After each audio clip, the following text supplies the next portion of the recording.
رحمة والخالق من غير رغبة الذي لم يزل دائما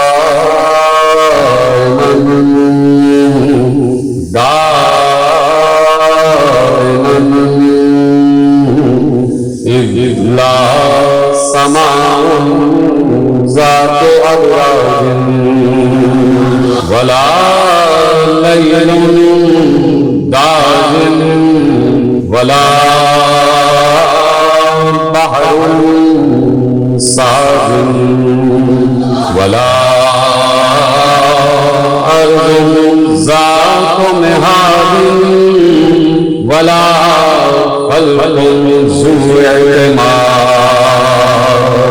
والصلاة والسلام والتحية والإكرام على النبي الرحمة وخازن المغفرة وقائد الخير والبركة ومنقذ العباد من الهلكة سيدنا ومولانا أبي القاسم محمد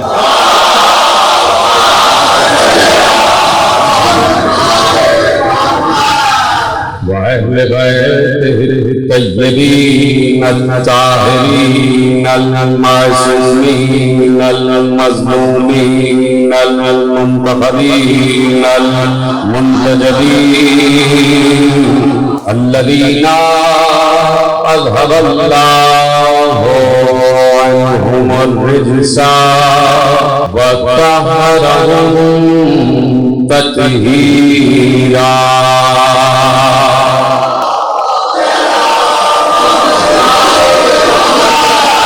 أما بعد قد قال الله سبحانه وتعالى في محكم كتابه المجيد وفرقانه الحميد وقوله الحق بسم الله الرحمن الرحيم الله نور السماوات والأرض صلوات على محمد وآل محمد.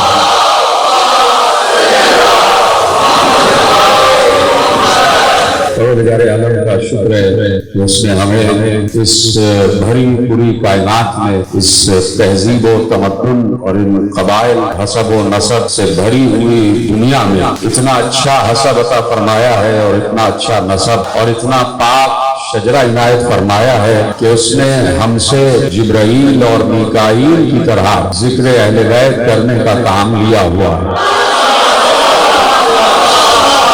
اس نے ہمیں طیب و طاہر شجرے سے نوازا ہے اور یہ طیب و طاہر شجرہ صاحبان تطہیر کے ذکر سے منسوب ہے. جہاں پر طہارت ہے وہیں پر ذکر آل محمد، جہاں پر نجاست ہے وہاں سب کچھ ہو سکتا ہے لیکن آل محمد سے محبت نہیں ہو سکتی. جملہ پلٹ کے کہہ دوں کہ جہاں پر آل محمد کی محبت ہے وہیں طہارت ہے اور جہاں آل محمد کی محبت نہیں ہے وہیں نجاست ہے. تو یہ قرآن نے بھی اور صاحب قرآن اور وارث قرآن نے بہت آسان پہچان بتا دی اس دنیا میں، اس تہذیب میں، اس ثقافت سے بھری دنیا میں کہ طاہر لوگ ہمیشہ طاہروں سے مخصوص ہوا کرتے ہیں اور نجس لوگ ہمیشہ نجس لوگوں کا ذکر کیا کرتے ہیں. اس لیے کہ خاک کو خاک سے نسبت ہوتی ہے، روح کو روح سے نسبت ہوتی ہے. جو جس خاک سے بنا ہوا ہوتا ہے وہ اسی خاک کی خصوصیات کا تذکرہ کرتا ہے. اللہ نے جب انسانوں کی خاک بنائی، جب خاک انسانی کو اللہ نے بنانا شروع کیا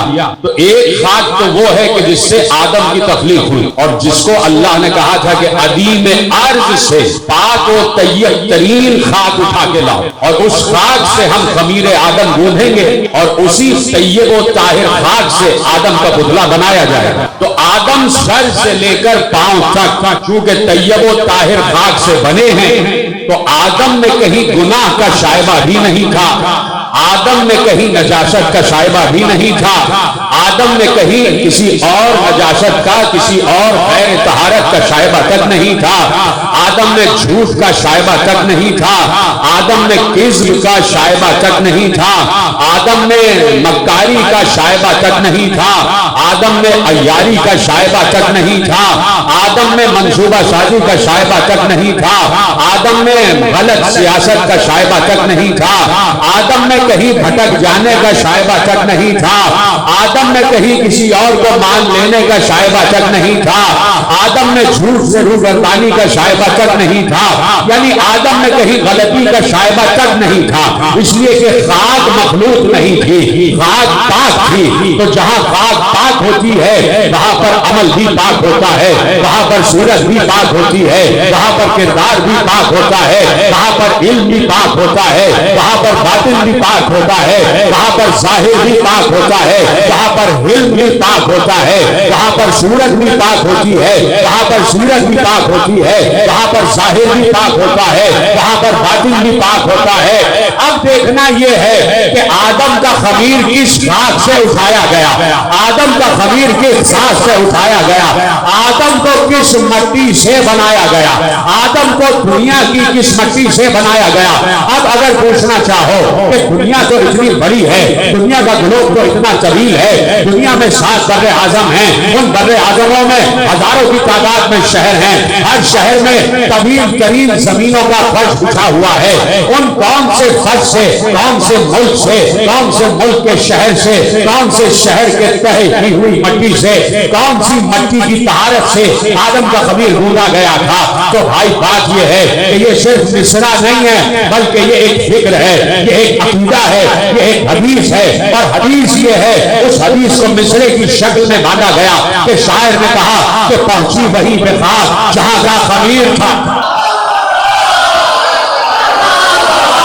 پہنچی وہی پہ خاک جہاں کا خمیر تھا، یعنی انسان وہیں دفن ہوتا ہے جہاں کی مٹی سے اٹھایا جاتا ہے، جہاں کی مٹی سے بنایا جاتا ہے۔ یہ دنیا کا اصول ہے، یہ شریعت کا اصول ہے، یہ حدیثوں سے طے کی ہوئی بات ہے کہ انسان وہی دفن ہوتا ہے کہ جہاں کی مٹی سے اس کا خمیر اٹھایا جاتا ہے۔ تو اب پوچھنا یہ ہے کہ اگر آدم کا خمیر پوچھنا چاہتے ہو کہ آدم کو اتنا پاک و طیب و طاہر کس جگہ کی مٹی سے بنایا گیا، تو اس سے پہلے کہ آدم کا خمیر اٹھانے والی مٹی کو ڈھونڈو، یہ ڈھونڈو کہ آدم دفن کہاں پر ہے، یہ معلوم کرو کہ آدم کی قبر کہاں پر ہے، یہ معلوم کرو کہ آدم کی آخری آرام گاہ کہاں پر ہے، کہ جہاں مصرع کہنے والے نے کہا کہ پہنچی وہی پہ خاک جہاں کا خمیر تھا۔ تو آدم کے لیے بالکل یہ بات طے شدہ ہے کہ آدم نجف میں دفن ہے، آدم پڑوس میں، علی کے پڑوس میں دفن ہے۔ اب سمجھ میں آیا کہ نجف کی مٹی اتنی پاک ہوتی ہے، اللہ نے نجف کی مٹی کو اتنا پاک و طیب و طاہر جانا کہ اس پوری بھری ہوئی کائنات میں، اس پوری بھری ہوئی دنیا میں صرف خاک قدم علی کو اس قابل جانا کہ وہاں سے آدم کا خمیر گوندا جائے، وہاں سے آدم کا خمیر گوندنے کے لیے مٹی کا انتخاب کیا جائے۔ تو نجف کی خاک مخلوط نہیں ہے، نجف کی خاک جہاں سے خطہ مخصوص سے آدم کے لیے خاک نجف اٹھائی گئی، وہ اتنی پاک، اتنی طیب و طاہر کہ آدم اتنا طیب و طاہر خلق ہوا۔ تم آپ کے حوالے کرو، آدم اتنا پاک اور پاکیزہ خلق ہوا، آدم کا سر بھی پاک، آدم کا دماغ بھی پاک، آدم کا مغز بھی پاک، آدم کی آنکھیں بھی پاک، آدم کی بھویں بھی پاک، آدم کی پلکیں بھی پاک، آدم کی بینی بھی پاک، آدم کے رخسار بھی پاک، آدم کے لب بھی پاک، آدم کے دندان بھی پاک، آدم کا ذقن بھی پاک، آدم کی گردن بھی پاک، سر سے لے کر پاؤں تک آدم پاک ہی پاک۔ تو اتنا پاک، یعنی نجف کی مٹی میں یہ خصوصیت رکھ دی اللہ نے کہ جو اس مٹی سے بنایا جائے گا ہم اس کے لیے کہیں گے، کاش جملہ پہنچ جائے اور آیت قرآنی آپ کے حوالے کرنا کہ جو اس نجف کی مٹی سے خلق ہوگا، جو اس نجف کی مٹی سے تخلیق پائے گا، ہم صرف اسی کے لیے کہیں گے کہ اللہ آدم علیہ السلام اللہ ہم نے آدم کو کل کے کل اسماء کا علم دے دیا. یعنی اگر آدم میں کجی ہوتی، اب مجھے نہیں پتا کہ بات کہاں تک پہنچے گی اور کہاں تک آپ سماعت فرمائیں گے، میرے ساتھ دیں گے.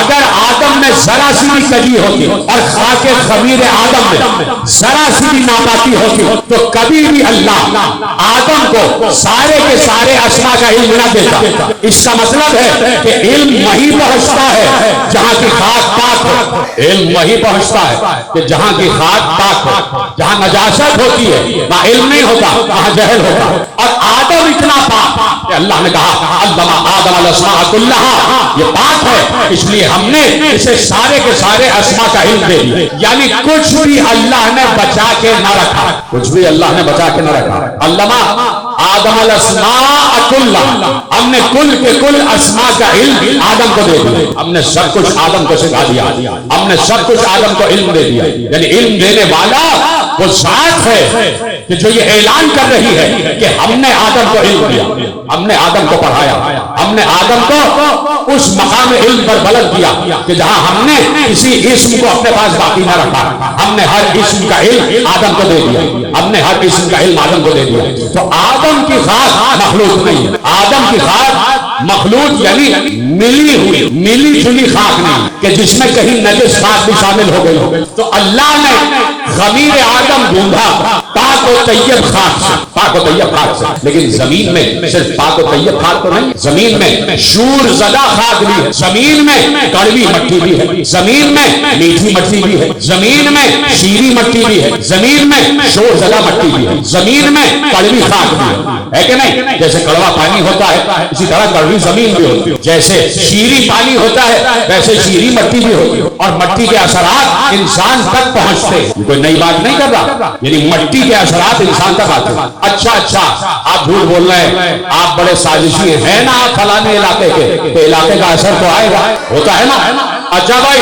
کوفی لا یوفی، کوفی لا یوفی، کوفی ہمیشہ ہوتا ہی وعدہ خلاف ہے. مشہور مسئلہ ہے نا، کوفی لا یوفی، کوفی کبھی وعدے کو پورا نہیں کرتا. یہ مٹی کا اثر ہے، یہ مٹی کا اثر ہے. یعنی نینوا کی مٹی اپنا اثر رکھتی ہے، بابل کی مٹی اپنا اثر رکھتی ہے، کوفے کی مٹی اپنا اثر رکھتی ہے، حجاز کی مٹی اپنا اثر رکھتی ہے، مکے کی مٹی اپنا اثر رکھتی ہے، مدینے کی مٹی اپنا اثر رکھتی ہے، یمن کی مٹی اپنا اثر رکھتی ہے، حجاز کی مٹی اپنا اثر رکھتی ہے، حبش کی مٹی اپنا اثر رکھتی ہے، شام کی مٹی اپنا اثر رکھتی ہے. اسی طرح کربلا کی مٹی اپنا اثر رکھتی ہے، نجف کی مٹی اپنا اثر رکھتی ہے. یہ تمام مٹیاں اثر رکھتی ہیں. اور مٹی کا اثر، مٹی کے اثرات وجود انسانی تک پہنچتے ہیں، خصوصیات انسانی تک پہنچتے ہیں، انسان کی عادات و اطوار تک مٹی کے اثرات پہنچتے ہیں. یہ سمجھانا بہت ضروری تھا. اس لیے ایک روایت آپ کے حوالے کرنے جا رہا ہوں، اور روایت شیخ شگوف نے علل الشرائع میں لکھی. جب کتاب چھپ گئی اور اردو میں ترجمہ ہو گیا تو اب روایت کو پوشیدہ نہیں رکھنا. بہت سی روایتیں راز ہیں. میں اپنے محترم سننے والوں سے کہتا ہوں کہ بہت سی روایتیں راز ہیں کہ جس راز کو افشا کرنے کو ائمہ نے منع کیا. ایسی روایتیں کہ جنہیں افشا کر دیا جائے اور ائمہ نے منع کیا ہو تو ائمہ نے کہا کہ افشا کرنے والا ذلیل ہو جاتا ہے. جس کو ہم نے راز رکھا ہے اسے راز ہی رہنے دیں. لیکن جب علماء نے علل الشرائع کا فارسی میں بھی ترجمہ کر دیا، اردو میں بھی ترجمہ کر دیا، تو اب وہ راز راز نہ رہا. اب بس انسانی تک وہ راز پہنچ گیا اور وہ راز پشتسبام ہو گیا. اس لیے آپ کے حوالے کرتا ہوں، اجازت ہے سب میرے ساتھ. تو اب وہ راز راز نہ رہا بلکہ اب پشتسبام ہو گیا. اب سب تک وہ کتاب پہنچ گئی اور اس کتاب سے روایت آپ کے حوالے کر رہا ہوں کہ ہر مٹی کے اپنے اثرات ہوتے ہیں، ہر مٹی اپنا اثر رکھتی ہے. کڑوی مٹی بھی ہے، شور زدہ مٹی بھی ہے، اور شیریں مٹی بھی ہے، پاک مٹی بھی ہے. اللہ نے جب انسانوں کو بنانا چاہا تو کڑوی مٹی اور شیریں مٹی کو مخلوق کر دیا. شیریں مٹی کی یہ تاثیر تھی کہ جہاں تک یہ مٹی جائے گی وہاں پر اسوہ حسنہ جائے گا، وہاں پر عبادتوں کا شوق جائے گا، وہاں پر سچ جائے گا، وہاں پر صداقت جائے گی،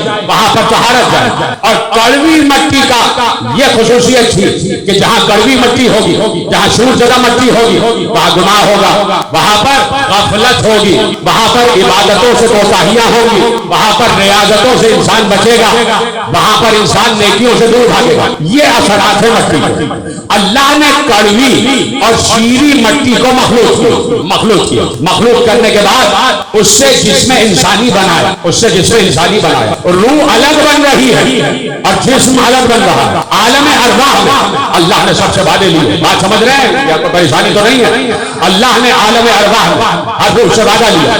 پہلے روایت میں یہ لکھا ہوا ہے کہ اللہ نے خود میرے مولا امیر المومنین غالب علی کل غالب حضرت علی بن ابی طالب ارشاد فرماتے ہیں کہ اللہ نے، اور قمر سے ارشاد ہو رہا ہے کہ قمر اللہ نے سب سے پہلے اپنی توحید کو ارواح کے سامنے پیش کیا۔ جس روح نے میرے اللہ کی توحید کا اقرار کیا عالم ارواح میں، عالم الرش میں، اس دن سے آج تک ہر اس روح کی آواز علی کے کان میں محفوظ ہے۔ اللہ نے اپنی توحید کا اقرار لینے کے بعد عالم ارواح میں پیغمبر کی رسالت ارواح کے سامنے پیش کی۔ جس روح نے اس دن پیغمبر کی رسالت کا اقرار کیا تھا، ہر اس روح کی آواز آج بھی علی کے کان میں محفوظ ہے۔ اللہ نے توحید اور رسالت کا اقرار لینے کے بعد میری ولایت ارواح کے سامنے پیش کی۔ جس روح نے اس دن میری ولایت کا اقرار کیا تھا، ہر اس روح کی آواز میرے کان میں موجود ہے۔ تو جس نے تینوں اقرار کیے وہ روح پاک و پاکیزہ،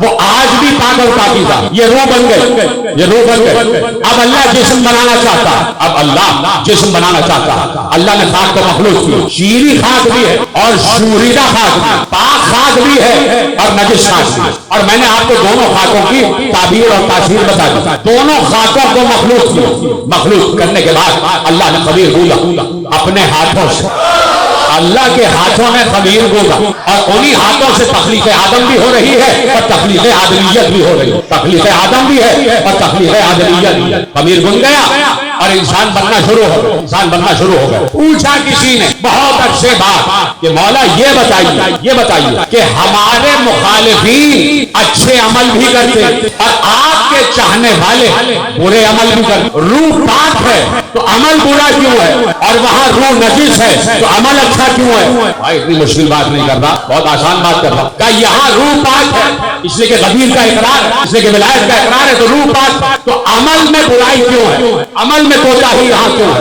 اور وہاں روح نجس ہے اس لیے کہ ولایت کا اقرار نہیں ہے، لیکن عمل میں اکمال کیوں ہے، عمل اچھا کیوں ہے، یہاں عمل برا کیوں ہے اور وہاں عمل اچھا کیوں ہے؟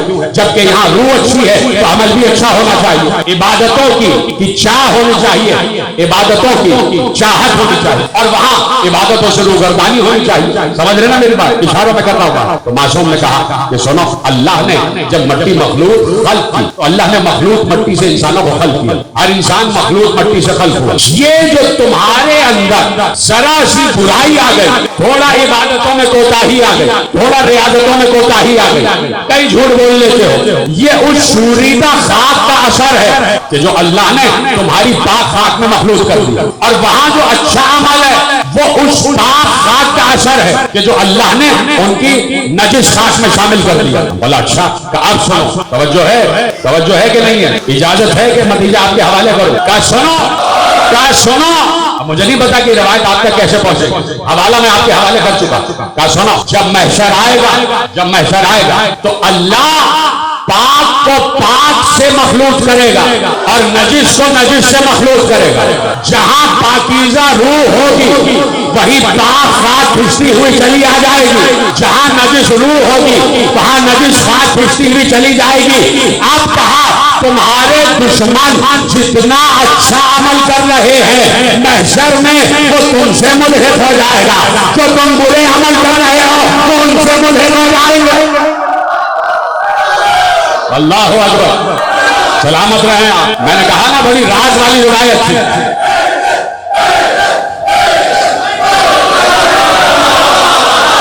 اللہ پاک کو پاک سے مخلوط کرے گا اور نجس کو نجس سے مخلوط کرے گا، اس لیے کہ پاک پاک کے ساتھ اور نجس نجس کے ساتھ، تو پاک کے ساتھ عمل بھی پاک ہوتا ہوا جہاں پر بھی پاک عمل ہے وہ تم سے آ کے ملحق ہو جائے گا، اور جہاں بھی نجس عمل ہے وہ ان سے جا کے ملحق ہو جائے گا۔ یعنی یہ طے کرنا ہے کہ انسان کا نسب حسب پاکیزہ ہے، شجرہ پاکیزہ، جب پاکیزہ شجرہ ہے تو ہمیشہ پاک لوگوں کا تذکرہ ہوتا ہے۔ اس لیے اللہ نے اس بات کو واجب جانا، اور جو ہے اس بات کو واجب جانا کہ کہ اللہ کے علم میں یہ بات تھی کہ ہم آدم کو مٹی سے خلق کریں گے، ہم آدم کو مٹی سے خلق کریں گے، آدم مٹی سے خلق ہوں گے، لیکن ہم نے کچھ انوار کو آدم سے بھی بلند رکھا ہوا ہے، ہم نے کچھ انوار کو آدم سے بھی عرفہ و اعلیٰ رکھا ہوا، رفیع رکھا ہوا، تو ضروری تھا کہ آدم جس شے سے خلق ہو رہے ہیں وہ اس شے سے مختلف ہو جس شے سے آل محمد خلق ہو رہے ہیں۔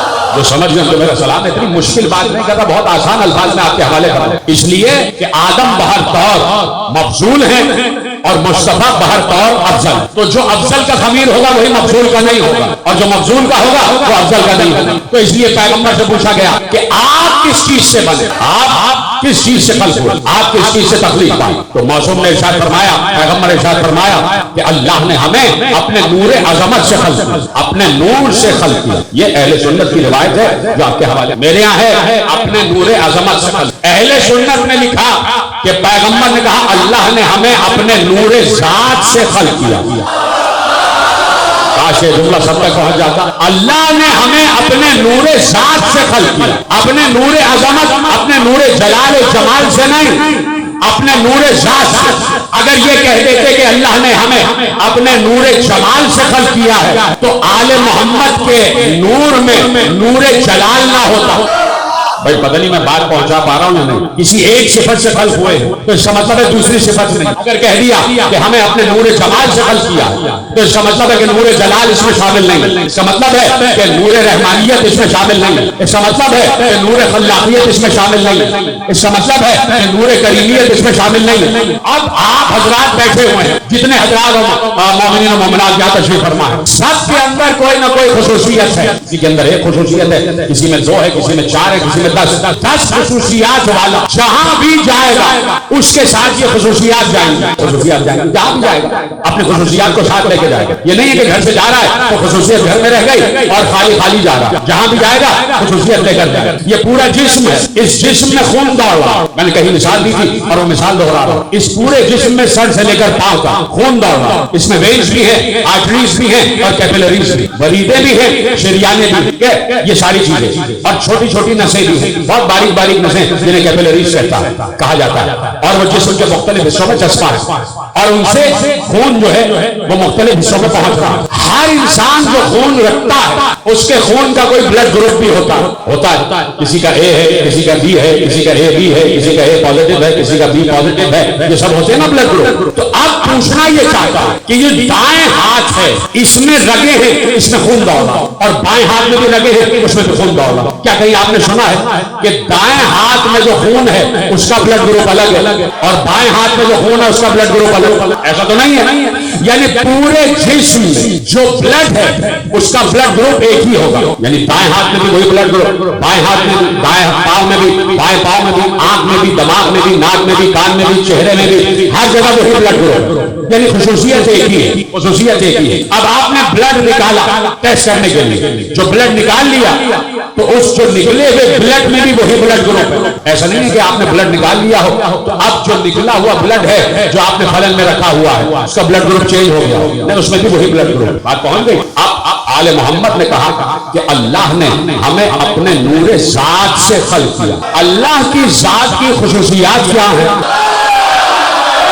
سلامت رہے اگر بات میری پہنچ گئی۔ اللہ کی ذات کی صفات کیا ہیں؟ اللہ کے ذات کے صفات 99 جو ہمارے پاس لکھے ہوئے ہیں، وہ رحمان بھی ہے، وہ رحیم بھی ہے، وہ کریم بھی ہے، وہ ستار بھی ہے، وہ غفار بھی ہے، وہ جبار بھی ہے، وہ قہار بھی ہے، وہ غفور بھی ہے، وہ صبور بھی ہے، وہ شکور بھی ہے، وہ مؤمن بھی ہے، وہ مہیمن بھی ہے، وہ جبار بھی ہے، وہ متکبر بھی ہے، وہ عزیز بھی ہے، وہ سلام بھی ہے، وہ قدوس بھی ہے، وہ مومن بھی ہے، وہ ولی بھی ہے، وہ لطیف بھی ہے، وہ خبیر بھی ہے، وہ سمیع بھی ہے، وہ بصیر بھی ہے، وہ جلال بھی ہے، وہ الاکرام بھی ہے، یعنی اس کے ساتھ کے یہ سارے صفات ہیں۔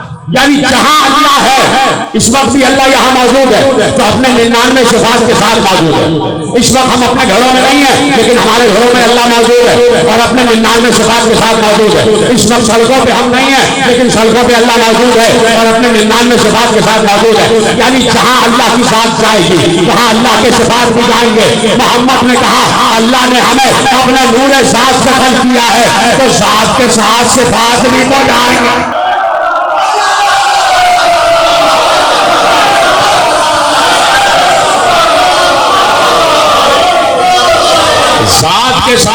صفات بھی تو جائیں گے. یہ کیسے ہو سکتا ہے کہ نور تو چلا جائے اور صفات وہیں کے وہیں رہ جائے؟ تو اب جتنے صفات اس کے نور ذات میں ہیں اتنے صفات ان کے نور ذات میں، اتنے صفات ان کے نور ذات میں. پریشان ہو جاتے ہیں لوگ، بہت پریشان ہو جاتے ہیں جب یہ بات کی جائے تو پھر لکھنا شروع کر دیتے ہیں غلو ہو گیا، غلو ہو گیا، غالی ہے، غالی ہے، غالی ہے. تو نہ غالی کی آپ ہجے جانتے ہیں، نہ غالی کے آپ مانے جانتے ہیں، نہ غالی کے ہجے جانتے ہیں، نہ غالی کے مانے جانتے ہیں. آپ جب کسی کو چڑھانے پہ آئے اپنے جیسے کو تو اسے سورہ کوثر سے ملا دیں، اسے مسلم سے ملا دیں، اسے حسن و حسین سے ملا دیں. یہ غلو نہیں ہے.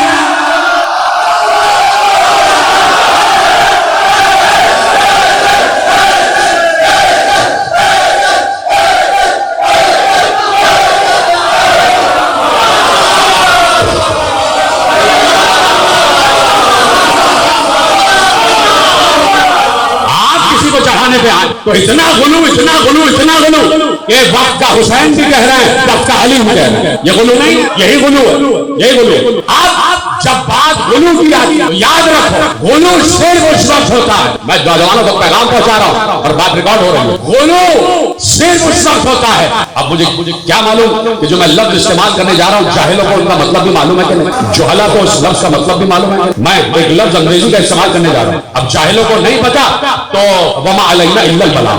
ہماری ذمہ داری نہیں ہے کہ ہم انہیں انگریزی بھی پڑھا کرو، مطالعہ کیا. غلو صرف وہاں ہوگا اور غلو صرف اسے کہتے ہیں جب ہم اللہ اور آل محمد کو دو مد مقابل اینٹیٹیز قرار دیں.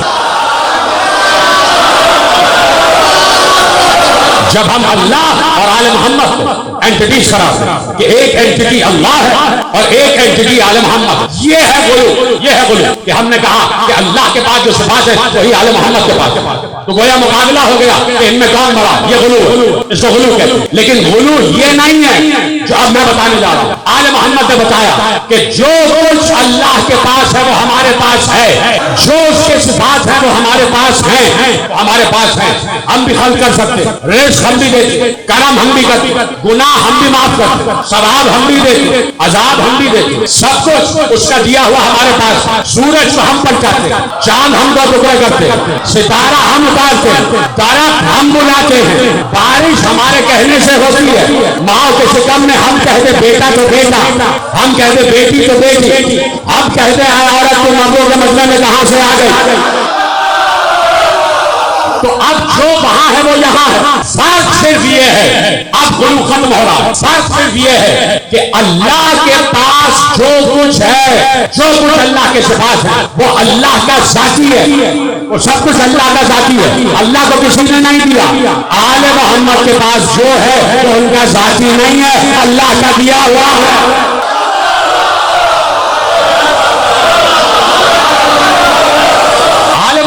جو کچھ ہے وہ ان کا ذاتی نہیں ہے، اللہ نے عطا کیا. تو آپ سوچو کہ اللہ نے ان کو ہی کیوں عطا کیا. بھائی کسی ملعون نے لکھ دیا تھا اپنی کتاب میں کہ اللہ اچھا سے بھی وہی کام لے سکتا ہے جو علی سے لیا. لکھنے والے نے تو یہ بھی لکھا ہے جب آپ تقصیر کی حدوں کو چھوتے تو آپ اتنے اسفل السافلین میں گر جاتے ہیں. کیا آپ یہ کہتے تھے کہ اللہ مچھر سے بھی وہی کام لیتا کہ جو علی سے لیا؟ اللہ لے سکتا ہے. تو بھائی بات یہ ہے تو اللہ نے کیوں نہیں لیا؟ اور اللہ نے مچھر کو حجت کیوں نہیں بنائی؟ پھر ہم یہ بھی کہہ سکتے ہیں کہ اللہ جو کام آپ سے لے رہا ہے، جو کام آپ سے لے رہا ہے وہ نالی کے کیڑے سے بھی لے سکتا ہے، وہ نالی کے کیڑے سے بھی لے سکتا ہے. جو کام آپ سے لے رہا ہے وہ مچھر سے بھی لے سکتا ہے. یہ بھی تو کہا جا سکتا ہے. اللہ نے ایسا کیوں نہیں کیا؟ کیوں ان کا انتخاب کیا؟ کیوں انہیں سب کچھ دیا؟ پہلی منزل تو یہ ہے کہ اللہ نے انہیں اپنے نور سے خلق کیا. اللہ نور السماوات والارض، اللہ آسمان اور زمین کا نور ہے. کہہ دیا اس نے اللہ آسمان اور زمین کا نور ہے. اور آل محمد نے کہا کہ ہمیں اللہ نے اپنے نور سے خلق کیا. کہیں آپ کو جانا تو نہیں، کوئی ضروری کام تو نہیں، تھوڑا سا وقت ہے آپ کے پاس. اللہ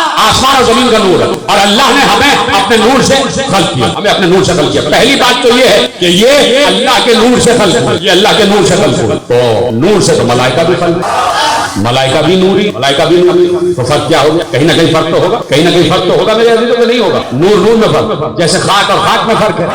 ویسے ہی نور اور نور میں فرق. دیکھیے بات آئی تو اصل میں یہاں روکا, بات آئی کہ یہ جو خلافت الہیہ ہے, یہ جو اللہ کا خلیفہ ہونا, انی جاعل فی الارض خلیفہ, میں زمین پر اپنا خلیفہ بنا رہا ہوں, یہ خلافت الہیہ یہ خاکی منصب نہیں تھا, یہ نوری منصب تھا, یہ نوری منصب تھا. اگر خاص سے میں سمجھاتا ہوں یہ بات, اگر خاکی منصب ہوتا تو کبھی بھی ملائکہ اس بات کی تمنا نہ کرتے کہ تو آدم کو کیوں بنا رہا ہے, ہمیں کیوں نہیں بنا رہا. یعنی فرشتے بھی جانتے تھے کہ خلافت الہیہ نوری منصب ہے اور ہم نور سے بنے, اس لیے ہمیں خلافت کا استحقاق حاصل ہے, اس لیے ہم خلافت کے محق, خلافت کے مستحق. بات سمجھ میں آ گئی؟ تو نور فرشتے بھی ہیں اور نور آل محمد. میں بہت دقیق موضوع چھیڑنے جا رہا ہوں, آپ کی توجہات کا طالب بھی ہو, لیکن یہ وعدہ کر رہا ہوں کہ بہت آسان الفاظ میں پیش کروں. موضوع دقیق ہے لیکن دقائق سے ہٹ کر میں بہت آسان الفاظ میں آپ کے سامنے پیش کرنے جا رہا ہوں کہ نور اور نور میں فرق ہے, نور اور نور میں فرق ہے. ان کا انتخاب کیوں,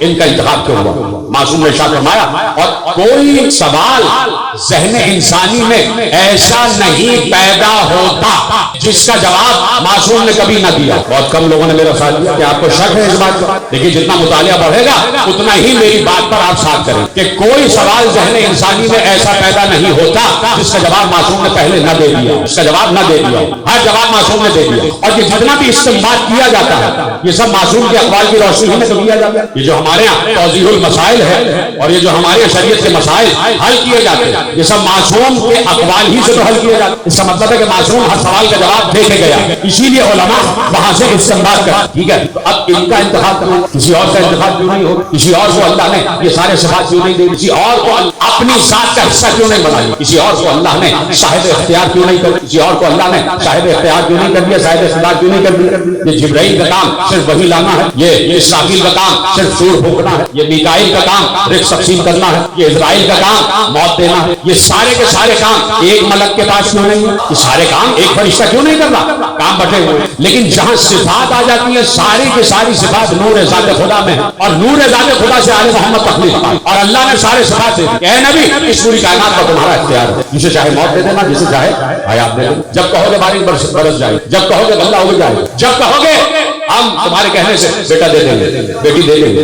اے نبی تمہارا اختیار, تمہارا اختیار ہر شے پر, درخت پر تمہارا اختیار, خاک پر تمہارا اختیار, جانوروں پر تمہارا اختیار ہے, حیوانات پر تمہارا اختیار ہے, جنات پر تمہارا اختیار ہے, ہوا پر تمہارا اختیار ہے, خلا پر تمہارا اختیار ہے, بادلوں پر تمہارا اختیار ہے, آسمان پر تمہارا اختیار ہے, ستاروں پر تمہارا اختیار ہے, شمس پر تمہارا اختیار, قمر پر تمہارا اختیار, ہر کسی کو تمہارا اختیار ہے. دے دیا ہم نے محبوب کو. آپ نے اللہ کو اتنا چھوٹا سا سمجھا ہوا ہے کہ اگر ہم نے یہ کہہ دیا کہ اللہ نے سب کچھ محبوب کو دے دیا تو پھر اللہ کے پاس کیا رہا.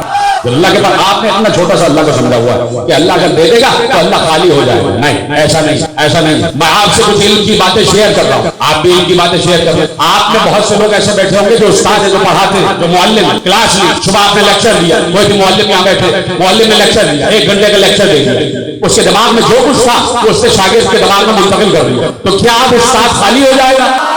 بھائی کیا یہ کوئی تصویر ہے, کیا یہ کوئی خاک کی چیز ہے کہ ابھی میں نے میرے پاس تھی آپ کے پاس چلی گئی اور میرے ہاتھ خالی ہو گئے؟ یہ علم ہے, علم منتقل ہوتا ہے تو وہاں سے جہاں سے منتقل ہوتا ہے وہ محفوظ رہتا ہے کیونکہ وہاں اور بڑھتا ہے. اسی طرح اللہ کے خزانے کہ اللہ کسی کو دے رہا ہے تو اس کے خزانوں میں کمی نہیں ہو رہی, اس کے خزانوں میں کمی نہیں ہو رہی, اس کے خزانے مسلسل بڑھتے چلے جا رہے, اس کے خزانوں میں اضافہ ہو رہا. توجہ ہے, اب صرف بات یہ طے کرنا ہے کہ ان کا انتخاب کیوں ہوا. کہنے والے تو کہہ گئے کہ مچھر سے کوئی کام لے لیتے, تو پھر مچھر سے کام کیوں نہیں لیا؟ ہم اسی بات پر رکے ہوئے کہ پھر مچھر سے وہ کام کیوں نہیں لے لیتا, مچھر سے کام, مچھر کے پاس بھی اختیار آ جاتا کہ وہ اولاد دیتا پھرتا, تو کیوں نہیں دیا, کیوں نہیں دیا؟ ہم تو کہتے ہیں مچھر تو بہت چھوٹی چیز ہے, کسی انسان کو کیوں نہیں, کسی اور انسان کو کیوں نہیں دے دیا اختیار, کسی مسجد رسول پر اور بیٹھنے والے کو اختیار کیوں نہیں دے دیا,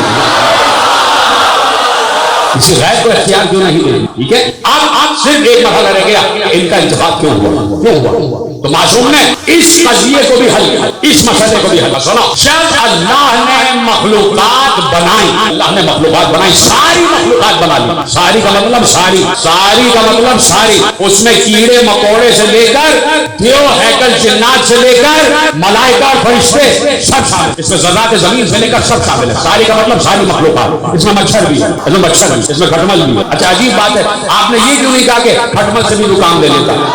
عجیب بات کہ کھٹمل سے بھی زکام لے لیتا کہ جو آل محمد سے لینا چاہا, آپ مچھر کو کیوں لے کے آئے؟ اس کا مطلب ہے کہ آپ کا مچھروں سے کچھ تعلق ہے. توجہ ہے؟ تو اب کیا ہوا؟ ذرا سا اپنے مزاج سے ہٹ کے میں نے باتیں کی، مجھے معاف کیجیے، میرا یہ مزاج نہیں ہے، لیکن بات جب دل سے ٹکراتی ہے تو پھر الجھن ہوتی ہے اور دل چاہتا ہے کہ کچھ باتیں ہم بھی کریں، توجہ فرمانا ہے۔ کہا جب اللہ نے ساری مخلوقات کو خلق کر لیا، ساری مخلوقات خلق ہو گئی، نہ سارا بین یدیہ ہے، اللہ نے سب کو اپنے سامنے حاضر کیا، سب کو۔ اللہ عادل ہے، یاد رکھیے گا، اللہ عادل ہے، اللہ جانبداری نہیں کرتا، اللہ جانبداری نہیں کرتا، وہ عدل و انصاف و قسط سے کام لیتا ہے، اس کے عادل ہی عدل ہے۔ ساری مخلوقات کو نصر بین یدیہ، اللہ نے ساری مخلوقات کو اپنے سامنے حاضر کیا، اس میں ذرے سے لے کر آسمان تک جو بھی مخلوقات ہے، مشرق مغرب شمال جنوب سرا سے سریا، ساری مخلوقات شامل، سب کو اللہ نے اپنے سامنے جمع کیا، اور اب سب کا امتحان لیا، سب کا امتحان لیا، اور امتحان یہ تھا، دیکھیے امتحان کیا ہوتا ہے کہ میں آپ سے کہوں کہ میں آپ سے ایک سوال کرنا چاہ رہا ہوں، اور جو سوال کا جواب دے دے گا، سب سے پہلے دے دے گا، میں اس کو یہ تصویر دوں گا، ہے کہ نہیں؟ اب میں کہوں کہ میں سوال کرنے جا رہا ہوں، جو سوال کا جواب دے گا یہ تصویر اس کے نام، یہ انعام اس کو دے دوں گا۔ اسی طرح اللہ نے کمرہ امتحان سجایا، میدان امتحان سجایا، میری طرف توجہ، ساری مخلوقات کو جمع کی، ساری مخلوقات جمع ہو، اور اب اللہ نے ان سب سے ایک سوال کی، اور اللہ نے یہ بات طے کر لی کہ جو اس سوال کا جواب دے دے گا میں اسے اپنی تمام صفات کا حامل بنا دوں گا، میں اسے اپنی تمام صفات کا حامل بنا دوں گا۔ بات پہنچ گئی؟ سو تو نہیں رہے آپ سب، جاگ رہے ہیں؟ کہ جو میرے سوال کا جواب دے دے گا میں اس کو اپنی تمام صفات کا حامل بنا دوں گا۔ تو سوال سب سے تھا، اس میں آدم بھی موجود، اس میں نوح بھی تھے، ابراہیم بھی تھے، موسیٰ بھی تھے، عیسیٰ بھی تھے، یعقوب بھی تھے، یوسف بھی تھے، ہود بھی تھے، صالح بھی تھے، ادریس بھی تھے، الیاس بھی تھے، خضر بھی تھے، اسماعیل بھی تھے، اسحاق بھی تھے، اس میں لوط بھی تھے، سارے انبیاء تھے، اس میں سارے ملائکہ تھے، کروڑا ملائکہ بھی، اس میں سارے انسان بھی تھے، میں بھی تھا، آپ بھی تھے، اس میں سارے خلفاء بھی تھے، اس میں بنو امیہ والے بھی تھے، بنو عباس والے، ان میں فاطمیین مصر بھی تھے، ان میں سلطنت عثمانیہ والے بھی تھے، اس میں پاکستان کے حکمران بھی تھے، ہندوستان کے حکمران بھی تھے، اس میں مولوی بھی تھا، ملا بھی تھا، کٹ ملا بھی تھا، اس میں علماء بھی تھے، اس میں خطباء بھی تھے، اس میں ذاکرین بھی، اس میں عالم و عالم بھی تھے، سب شامل، میں نے بتا دیا ابراہیم کے سب ہے، اور اس میں آل محمد بھی، اللہ کے نور سے بنے ہوئے جو ہیں وہ بھی سب ہیں، اور اللہ اب اپنے عدل کا اعلان کرنے جا رہا ہے۔ اللہ نے طے کر لیا جو میرے سوال کا جواب دے گا میں اسے اپنی خصوصیات، اپنے صفات کا حامل بنا دوں گا، میرے صفات اس تک پہنچ جائیں گے۔ اور سوال بڑا آسان سوال تھا، اب لگ رہا ہے آسان، اس لیے کہ جواب آپ کو معلوم ہے، لیکن اس وقت جس وقت کچھ نہیں معلوم، جس وقت معلوم ہی نہیں ہے، اس وقت اس سوال کا جواب دینا کتنا مشکل تھا۔ اب میں آپ کے حوالے کرتا ہوں وہ سوال۔ اللہ نے سب سے سوال کیا، سب سے سوال کیا، سب اللہ کے سامنے موجود ہے، اللہ نے سب کو متوجہ کیا، جب سب متوجہ ہو گئے پروردگار عالم کی طرف، تب اللہ نے کہا سب سے سوال کیا، من انا، میں کون ہوں؟ ہائے ہائے ہائے، یہ پیچھے والے حضرات پیچھے ہی رہ گئے۔ اللہ نے سب سے سوال کیا، من انا، اللہ دکھائی نہیں دیتا، یہ نہ سمجھنا کہ اللہ سامنے کھڑا ہوا دکھائی دے رہا ہے، جب دکھائی دے تو دیکھ کر پہچاننا کس کے لیے مشکل ہوگا، بات تو یہ ہے نظر نہ آئے اور پہچانو، بات تو یہ ہے کہ نظر نہ آئے اور پہچان، زیادہ وقت تو نہیں لے رہا میں آپ، نظر نہ آئے اور پہچان، تو اب نظر نہیں آئے اور سب کو آواز آ رہی ہے، من انا، میں کون ہوں، میں کون ہوں، تو جو سب سے پہلے جواب دے گا وہی اللہ کے علم کا بھی حامل ہوگا اور اللہ کے دین کا اور اللہ کے صفات کا بھی حامل ہوگا۔ تو اب معصوم نے کہا اول من نطق، جس نے سب سے پہلے جواب دیا وہ کون ہے؟ کہا وہ رسول اللہ ہے، علی بن ابی طالب ہے، اور ہم ہیں۔ اتنا بڑا مسئلہ میں نے حل کیا اور آپ پیچھے والے حضرات خاموش بیٹھے رہ گئے۔ کہ سب سے پہلے جس نے جواب دیا وہ رسول اللہ، علی اور ائمہ، ہم نے جواب دیا، ہم نے جواب دیا انت رب العالمین، تو عالمین کا پالنے والا ہے، تو ہمارا خدا ہے، تو وحدہ لا شریک ہے، تو صفات کا حامل ہے، تو اقتدار و اختیار کا حامل ہے۔ تو اللہ نے اپنا وعدہ پورا کیا۔ اب اس مچھر صفت شخص کو بتاؤ کہ اگر اس وقت مچھر جواب دے دیتا تو مچھر کے پاس سب کچھ چلا جاتا۔ اب یہ بات آنی نہیں چاہیے، اللہ نے اپنا وعدہ پورا کیا، جو میرے سوال کا جواب دے گا میں اسے اپنے خصوصیات، اپنے صفات کا حامل بناؤں گا، اپنے علم اور دین کا حامل بناؤں گا، میرا علم اور دین کو اٹھائے گا، حملہ علمہ و دینہ، انہوں نے اٹھایا اللہ کے علم کو اور اللہ کے دین، اس لیے اللہ نے ان کا انتخاب کیا۔ جب انتخاب ہو گیا، نے جواب دے دیا، تو اب اللہ نے ہر صفت ان تک منتقل کر دی کہ ہم تمہیں انعام میں دے رہے ہیں، اپنے انعام میں دے رہے ہیں، ہم نے تمہیں اپنے نور ذات سے خلق کیا ہے، تو اب جاؤ